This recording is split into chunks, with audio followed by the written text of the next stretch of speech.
Satu lagi.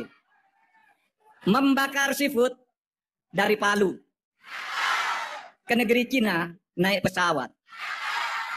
Kalau Ganjar Mahfud menang pemilu, dukungan ke Palestina makin menguat. Kalau Ganjar Mahfud menang pemilu, dukungan ke Palestina makin menguat. Kalau Ganjar Mahfud menang pemilu, dukungan ke Palestina makin menguat. Allah, muliakanlah kehidupan kaum muslimin, tinggikanlah derajat Islam di tengah-tengah dunia. Tolonglah saudara-saudara kami kaum muslimin yang berjihad di Palestina.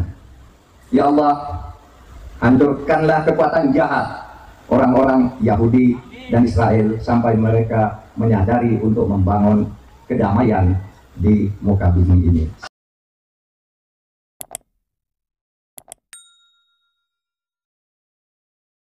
Assalamualaikum, kembali lagi bersama saya di channel ini. Terima kasih buat semua teman-teman yang selalu mendukung perkembangan channel ini dengan cara like, komen, dan subscribe. Pada kesempatan kali ini kita akan bersama-sama membukakan isi doa calon presiden kita, Bapak Mahfud MD, yang saya pikir tidak layak diungkapkan seorang calon pemimpin bangsa.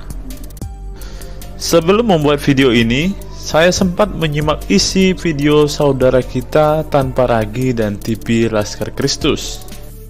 Untuk menemukan isi doa beliau tersebut, ternyata keduanya mendapat berita itu dari sebuah artikel, dan menurut TV Laskar Kristus belum ada sumber yang jelas. Pendeknya, tidak ada bukti bahwa kalau beliau berdoa seperti itu.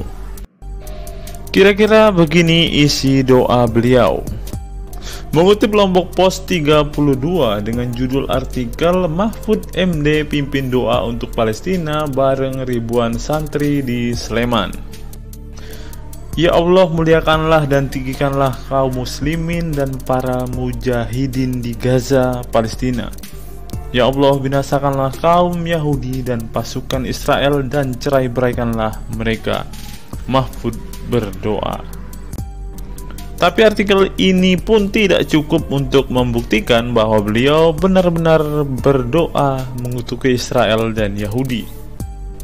Puji Tuhan, ketidakpuasan saya membuahkan hasil dengan menemukan rekaman asli dari doa beliau tersebut. Kira-kira begini isi doanya. Ya Allah, hancurkanlah kekuatan jahat orang-orang Yahudi dan Israel sampai mereka menyadari untuk membangun kedamaian di muka bumi ini. Saya tidak akan berkomentar banyak tentang doa yang beliau panjatkan itu. Silahkan sahabat semua berkomentar secara waras dan sadar di kolom komentar di bawah ini. Pada kesempatan kali ini juga saya akan membukakan lampiran peraturan Komisi Pemilihan Umum Republik Indonesia nomor 22 tahun 2018 tentang pencalonan peserta pemilih umum presiden dan wakil presiden. Kalau kita lihat di bagian kedua persyaratan calon, pasal yang ke-9, di sana diungkapkan syarat untuk menjadi calon presiden dan wakil presiden adalah: pertama, bertakwa kepada Tuhan Yang Maha Esa. Yang kedua, warga negara Indonesia sejak kelahirannya dan tidak pernah menerima kewarganegaraan lain atas kehendak sendiri.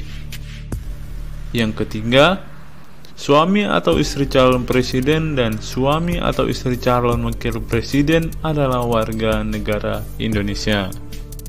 Kemudian, tidak pernah mengkhianati negara serta tidak pernah melakukan tindak pidana korupsi dan tindak pidana berat lainnya.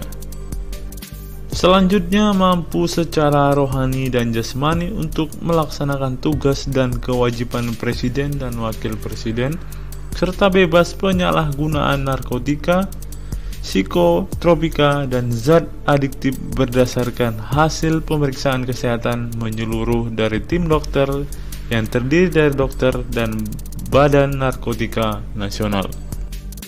Berikutnya, bertempat tinggal di wilayah Negara Kesatuan Republik Indonesia, telah melaporkan kekayaannya kepada instansi yang berwenang memeriksa laporan kekayaan penyelenggara negara dan tidak sedang memiliki tanggungan utang secara perseorangan atau secara badan hukum yang menjadi tanggung jawabnya yang merugikan keuangan negara.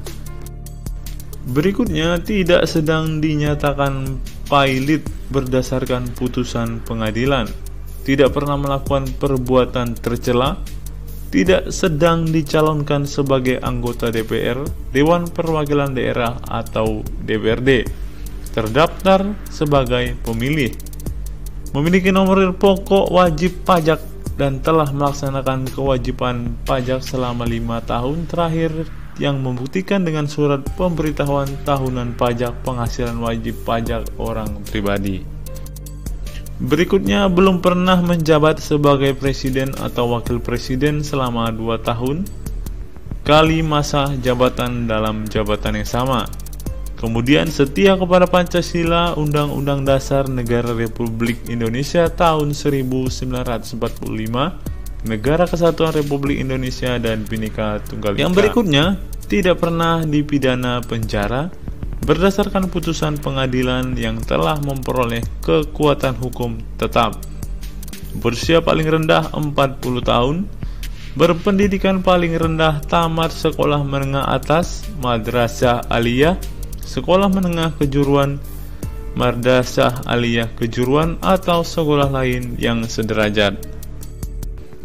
Bukan bekas anggota organisasi terlarang Partai Komunis Indonesia, termasuk organisasi masanya, atau bukan orang yang terlibat langsung dalam gerakan 30 September atau Partai Komunis Indonesia atau organisasi terlarang lain menurut peraturan perundang-undangan, dan memiliki visi, misi, dan program dalam melaksanakan pemerintahan negara Republik Indonesia. Setelah kita menyimak bersama-sama beberapa poin yang panjang lebar telah kita bacakan tadi, apakah calon presiden kita ini sudah sesuai dengan kualifikasi yang sudah tertera di atas? Silahkan teman-teman tulis komentar waras teman-teman di kolom komentar video di bawah ini. Cukup sekian video kita hari ini. Salam sadar, salam waras, sampai bertemu di video-video kita berikutnya. God be with you all.